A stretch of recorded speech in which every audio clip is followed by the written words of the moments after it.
le disparó el cañón, cuando Agustín le disparó el cañón, todas las tropas francesas que entraron a ver a Agustina se fueron para atrás.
Cuando Agustín le disparó el cañón, cuando Agustín le disparó el cañón, todas las tropas francesas que entraron a ver a Agustina se fueron para atrás.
morir.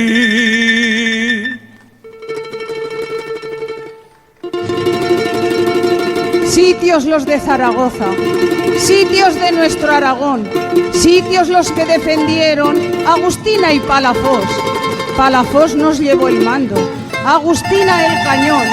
Zaragoza fue cerrada por 8 viejos portales. Tripería, la de Sancho, el Portillo y la del Carmen, Santa Engracia la Quemada, la del Sol y la del Ángel. Orgullosa de los sitios, Zaragoza puede estar, pues aún nos queda en pie firme la Catedral del Aseo y las Torres del Pilar.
sitios fueron de nuestro Aragón, la fortaleza de la Palafox.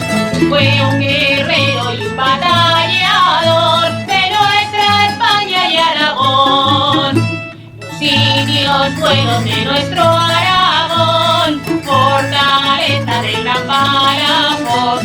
Que fue un guerrero y un batallador de nuestra España y Aragón. Y fue Agustina la más valiente, que dio 3 pasos y se puso al frente, y en solitario con su cañón